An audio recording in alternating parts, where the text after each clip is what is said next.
ನಮಸ್ಕಾರ. ವಿದ್ಯಾರ್ಥಿ ಜೀವನದ ಒಂದು ತುಂಬಾನೇ ದೊಡ್ಡ ಘಟ್ಟ ಅಂದ್ರೆ ಪಿಯುಸಿ ಈಗ ತಾನೇ ಮುಗಿದಿದೆ. ರಿಸಲ್ಟ್ಸ್ ಕೂಡ ಬಂದಾಯ್ತು. ಅಬ್ಬಾ, ಒಂದ್ ಕಡೆ ಸಖತ್ ರಿಲ್ಯಾಕ್ಸ್ ಅನಿಸ್ತ್ರೆ, ಇನ್ನೊಂದು ಕಡೆ ಅಯ್ಯೋ ಇನ್ಮುಂದೇನ್ ಮಾಡೋದು ಅನ್ನೋ ದೊಡ್ಡ ಟೆನ್ಷನ್ ಶುರುವಾಗಿರುತ್ತೆ. ಬನ್ನಿ, ಈ ಒಂದು ಕನ್ಫ್ಯೂಸಿಂಗ್ ಟೈಮ್ನಲ್ಲಿ ಒಂದು ಕ್ಲಾರಿಟಿ ಹುಡುಕೋಕೆ ಒಟ್ಟಿಗೆ ಪ್ರಯತ್ನಿಸೋಣ. ಹೌದು, ಇದೇ ಅಲ್ವಾ ಪ್ರತಿಯೊಬ್ಬ ಸ್ಟೂಡೆಂಟ್ ತಲೆ ಕೆಡಿಸ್ಕೊಳ್ಳೋ ಮೊದಲ ಪ್ರಶ್ನೆ. ಈಗ ಮುಂದೇನೋ, ಯಾವ ದಾರಿ ಹಿಡಿಬೇಕು, ಯಾವ ಕೋರ್ಸ್ ತಗೋಬೇಕು? ಅಂದ್ರೆ ಇದು ಸುಮ್ಮನೆ ಒಂದು ಡಿಸಿಷನ್ ಅಷ್ಟೇ ಅಲ್ಲ, ನಮ್ಮ ಪೂರ್ತಿ ಭವಿಷ್ಯದ ಫೌಂಡೇಶನ್ ಇದು. ಈ ಪ್ರಶ್ನೆ ಕೇಳ್ತಿರೋದು ಒಬ್ರು ಇಬ್ರು ಅಲ್ಲ, ನಮ್ಮ ಇಡೀ ದೇಶದಲ್ಲಿ ಸ್ಟೇಟ್ ಬೋರ್ಡ್, CBSE ಎಲ್ಲ ಸೇರಿ ಹೆಚ್ಚು ಕಡಿಮೆ 1 ಕೋಟಿ ಹುಡುಗ-ಹುಡುಗಿರು ಇದೇ ಥರದ ಗೊಂದಲದಲ್ಲಿರ್ತಾರೆ. ಸೊ ಈ ದಾರಿಲಿ ನಡೀತಾ ಇರೋರು ಒಬ್ರೇ ಅಲ್ಲ, ಅವರ ಜೊತೆ ಲಕ್ಷಾಂತರ ಜನ ಇದ್ದಾರೆ ಅಂತ ನೆನ್ಪಿರ್ಲಿ. ಖಂಡಿತ. ಒಂದ್ ಕಡೆ PUC ಮುಗಿದ ಸಂಭ್ರಮ, ಪಾರ್ಟಿ ಮಾಡೋ ಖುಷಿ, ಇನ್ನೊಂದ್ ಕಡೆ ಅಪ್ಪ ಅಮ್ಮನೆ ಎಕ್ಸ್ಪೆಕ್ಟೇಷನ್ಸ್, ಫ್ರೆಂಡ್ಸ್ ಎಲ್ಲ ಆ ಕೋರ್ಸ್ ತಗೊಳ್ತಿದ್ದಾರೆ ಅನ್ನೋ ಪ್ರೆಷರ್, ಸಂಬಂಧಿಕರು ಬೇರೆ ಕೇಳ್ತಾ ಇರ್ತಾರೆ. ಹೀಗೆ ಎಲ್ಲವೂ ಒಟ್ಟಿಗೆ ಬರುತ್ತೆ. ಇದು ತುಂಬಾನೇ ನಾರ್ಮಲ್, ಇದರ ಬಗ್ಗೆ ಹೆಚ್ಚು ಟೆನ್ಷನ್ ಮಾಡ್ಕೋಬೇಕಾಗಿಲ್ಲ. ಸರಿ, ಹಾಗಾದ್ರೆ ಈ ಒಂದು ಇಂಪಾರ್ಟೆಂಟ್ ನಿರ್ಧಾರ ತಗೊಳ್ಳುವಾಗ ಸಾಮಾನ್ಯವಾಗಿ ಎಲ್ರೂ ಮಾಡೋ ತಪ್ಪುಗಳೇನು? ಮತ್ತೆ ಆ ತಪ್ಪುಗಳನ್ನ ಮಾಡದೆ ಒಂದು ಕ್ಲಿಯರ್ ಆದ ದಾರಿಯನ್ನೇ ಹೇಗೆ ಕಂಡ್ಕೊಳ್ಳೋದು ಅಂತ ನೋಡೋಣ ಬನ್ನಿ. ನೋಡಿ, ನಾವು ಮಾಡೋ ಅತಿ ದೊಡ್ಡ ತಪ್ಪು ಅಂದ್ರೆ ಇದೇ, ಹರ್ಡ್ ಮೆಂಟಾಲಿಟಿ. ಅಂದ್ರೆ ಫ್ರೆಂಡ್ಸ್ ಎಲ್ಲ ಇಂಜಿನಿಯರಿಂಗ್ ಸೇರ್ತಿದ್ದಾರೆ ಅಂತ ನಾವು ಸೇರೋದು, ಅಥವಾ ಪಕ್ಕದ ಮನೆಯವರು ಆ ಕೋರ್ಸ್ ಮಾಡಿದ್ದಾರೆ ಅಂತ ಅದನ್ನೇ ಆಯ್ಕೆ ಮಾಡೋದು. ಇದು ನಮ್ಮ ಭವಿಷ್ಯಕ್ಕೆ ತುಂಬ ಡೇಂಜರ್. ನಮ್ಮ ದಾರಿ ಅದು ನಮ್ದೇ ಆಗಿರ್ಬೇಕಲ್ವಾ? ಯಾಕಂದ್ರೆ ಟ್ರೆಂಡ್ಗಳು ಯಾವತ್ತೂ ಒಂದೇ ಥರ ಇರಲ್ಲ, ಅವು ಚೇಂಜ್ ಆಗ್ತಾನೆ ಇರ್ತವೆ. ಇವತ್ತು ಯಾವುದೋ ಕೋರ್ಸ್ಗೆ ಡಿಮ್ಯಾಂಡ್ ಇರುತ್ತೆ, ನಾಳೆ ಅದಿರಲ್ಲ. ಆದರೆ ನಮ್ಮ ಆಸಕ್ತಿ, ನಮ್ಮ ಟ್ಯಾಲೆಂಟ್ ಇದೆಯಲ್ಲ, ಅದು ಯಾವತ್ತಿಗೂ ನಮ್ಮ ಜೊತೆ ಇರುತ್ತೆ. ಅದಕ್ಕೆ ಟ್ರೆಂಡ್ ಹಿಂದೆ ಓಡೋ ಬದಲು ನಮ್ಮ ಪ್ಯಾಷನ್ ಹಿಂದೆ ಓಡೋದ್ರಲ್ಲೇ ಬುದ್ಧಿವಂತಿಕೆ ಇರೋದು. ಈ ಎರಡಕ್ಕೂ ಇರೋ ವ್ಯತ್ಯಾಸ ನೋಡಿ. ಒಂದ್ ಕಡೆ ಬೇರೆಯವ್ರಿಗೋಸ್ಕರ, ಪಾಪ್ಯುಲಾರಿಟಿಗೋಸ್ಕರ ಒಂದು ದಾರಿ ಹಿಡಿಯೋದು, ಇನ್ನೊಂದು ಕಡೆ ನಮ್ಗೇನಿಷ್ಟಾವೋ, ನಮ್ಮ ಮನ್ಸು ಏನು ಹೇಳುತ್ತೋ ಆ ದಾರಿಲಿ ಹೋಗೋದು. ಮೊದಲನೇ ದಾರಿಯಲ್ಲಿ ಯಾವಾಗಲೂ ಕಾಂಪಿಟಿಷನ್, ಪ್ರೆಷರ್. ಆದರೆ ಎರಡನೇ ದಾರಿ ಇದೆಯಲ್ಲ, ಅದು ಲೈಫ್ ಲಾಂಗ್ ಖುಷಿ ಕೊಡುತ್ತೆ, ಒಂದು ಸ್ಯಾಟಿಸ್ಫ್ಯಾಕ್ಷನ್ ಕೊಡುತ್ತೆ. ಈಗ ಹೇಳಿ, ಯಾವ ದಾರಿ ಬೆಟರ್? ಹಾಗಾದ್ರೆ ಈ ಎಲ್ಲ ಕನ್ಫ್ಯೂಷನ್ಸ್ಗಳಿಂದ ಹೊರಗೆ ಬಂದು ನಮ್ಮ ದಾರಿಯನ್ನ ನಾವೇ ಕಂಡ್ಕೊಳ್ಳೋದು ಹೇಗೆ? ಅದಕ್ಕಿರೋ ಒಂದೇ ಒಂದು ಉತ್ತರ ಅಂದ್ರೆ ಡೀಪ್ ಫೋಕಸ್, ಅಂದ್ರೆ ಆಳವಾದ ಗಮನ. ಇದು ತುಂಬಾನೇ ಇಂಪಾರ್ಟೆಂಟ್ ಪಾಯಿಂಟ್. ಆರ್ಟ್ಸ್ ತಗೊಳ್ಳಿ, ಕಾಮರ್ಸ್ ತಗೊಳ್ಳಿ ಅಥವಾ ಸೈನ್ಸ್ ತಗೊಳ್ಳಿ, ಪರವಾಗಿಲ್ಲ. ಆದ್ರೆ ಯಾವ ಫೀಲ್ಡ್ಗೆ ಹೋಗ್ತೀವೋ ಅದರಲ್ಲಿ ಎಕ್ಸ್ಪರ್ಟ್ ಆಗ್ಬೇಕು. Jack of all trades, master of ನನ್ ಅಂತಾರಲ್ಲ, ಆ ಥರ ಆಗ್ಬಾರ್ದು.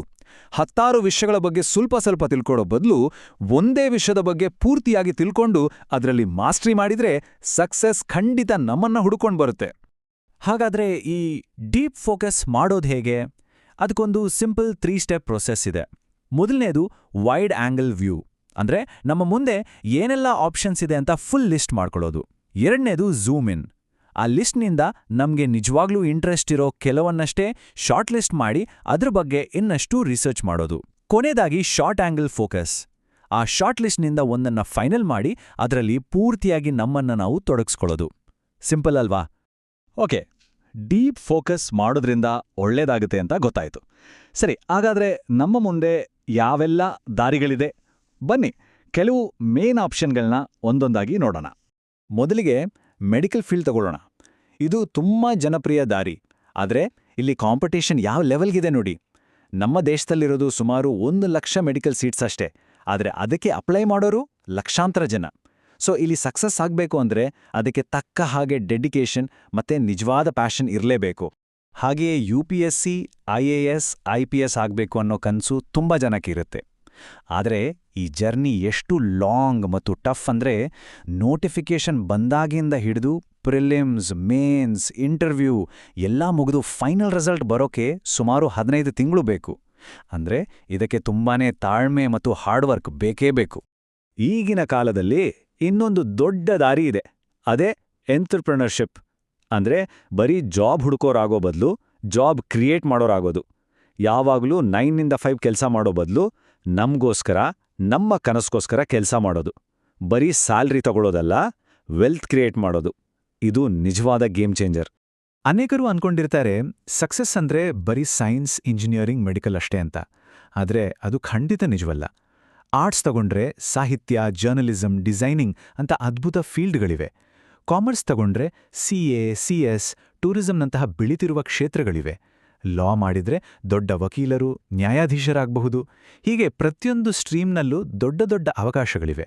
ಮ್ಯಾಟ್ರ್ ಆಗೋದು ಒಂದೇ, ನಾವು ಯಾವ ಫೀಲ್ಡ್ ಆರಿಸಿಕೊಳ್ತೀವೋ ಅದರಲ್ಲಿ ಡೀಪ್ ಆಗಿ ನಾಲೆಜ್ ಪಡ್ಕೋಬೇಕು, ಕಮಿಟೆಡ್ ಆಗಿರಬೇಕು ಅಷ್ಟೇ. ಸರಿ, ಈಗ ಕೊನೆಯದಾಗಿ ನಾವು ಯಾವುದೇ ದಾರಿಯನ್ನ ಆರಿಸ್ಕೊಳ್ಳಿ, ನಮ್ಮ ಯಶಸ್ಸಿನ ಜರ್ನಿಗೆ ಬೇಕಾದ ಕೆಲವು ಇಂಪಾರ್ಟೆಂಟ್ ಸ್ಕಿಲ್ಸ್ ಮತ್ತೆ ಮೈಂಡ್ಸೆಟ್ ಬಗ್ಗೆ ನೋಡೋಣ. ಈಗಿನ ಜಗತ್ತಿನಲ್ಲಿ ಕೆಲವು ಸ್ಕಿಲ್ಸ್ ಇರಲೇಬೇಕು. ಮೊದಲನೇದಾಗಿ ಲ್ಯಾಂಗ್ವೇಜ್, ಅದರಲ್ಲೂ ಇಂಗ್ಲಿಷ್ ಮೇಲೆ ಹಿಡಿತಾ ಇರೋದು ಮಸ್ಟ್. ಆಮೇಲೆ ನಾವು ಆರಿಸ್ಕೊಂಡ ಫೀಲ್ಡ್ಗೆ ಸಂಬಂಧಪಟ್ಟ ಟೆಕ್ನಿಕಲ್ ಸ್ಕಿಲ್ಸ್, ನಮ್ಮ ಸ್ಟ್ರೆಂತ್ಸ್ ಏನೋ ವೀಕ್ನೆಸ್ ಏನೋ ಅಂತ ನಮಗೆ ಗೊತ್ತಿರಬೇಕು. ಯಾವತ್ತೂ ಕಲಿಯೋದನ್ನ ನಿಲ್ಲಿಸಬಾರ್ದು, ಪುಸ್ತಕ ಪೇಪರ್ ಓದ್ತಾನಿರಬೇಕು, ಕೊನೆಗೆ ಒಳ್ಳೆ ನೆಟ್ವರ್ಕ್ ಬೆಳೆಸ್ಕೊಳ್ಬೇಕು. ಇವೆಲ್ಲ ಇದ್ರೆ ಯಶಸ್ಸು ನಮ್ಮದಾಗತ್ತೆ. ಈ ಮಾತು ಕೇಳಿ, ಹದ್ದುಗಳ ಜೊತೆ ಹಾರಾಡಬೇಕಾದ್ರೆ ಬಾತುಕೋಳಿಗಳ ಜೊತೆ ಈಜಬೇಡಿ. ಎಷ್ಟು ಪವರ್ಫುಲ್ ಆಗಿದೆ ಅಲ್ವಾ? ಇದರರ್ಥ ಸಿಂಪಲ್, ನಮ್ಮ ಫ್ರೆಂಡ್ ಸರ್ಕಲ್ ಹೇಗಿರುತ್ತೋ ನಮ್ಮ ಯೋಚನಾ ಲಹರಿಯೂ ಹಾಗೇನೇ ಇರುತ್ತೆ. ಸೊ ಯಾವಾಗ್ಲೂ ದೊಡ್ಡ ಕನಸು ಕಾಣೋ, ಪಾಸಿಟಿವ್ ಆಗಿರೋ ಜನರ ಜೊತೆ ಇರೋದು ತುಂಬಾನೇ ಮುಖ್ಯ. ಕೊನೆಯದಾಗಿ ಒಂದೇ ಮಾತು, ನಮ್ಮ ಫ್ಯೂಚರ್ ಅನ್ನೋದು ಎಲ್ಲೋ ರೆಡಿಮೇಡ್ ಆಗಿ ಸಿಗೋ ವಸ್ತು ಅಲ್ಲ, ಅದು ನಾವು ಕಟ್ಟಬೇಕಾಗಿರೋ ಒಂದು ದಾರಿ. ನಮ್ಮ ಇವತ್ತಿನ ನಿರ್ಧಾರಗಳಿಂದ, ನಮ್ಮ ಹಾರ್ಡ್ವರ್ಕ್ನಿಂದ, ನಮ್ಮ ಫೋಕಸ್ನಿಂದ ನಾವು ಅದನ್ನ ನಿರ್ಮಾಣ ಮಾಡಬೇಕು. ಹಾಗಾದ್ರೆ ನಮ್ಮ ಭವಿಷ್ಯವನ್ನ ನಾವೇ ಕಟ್ಟೋಕೆ ರೆಡಿನಾ?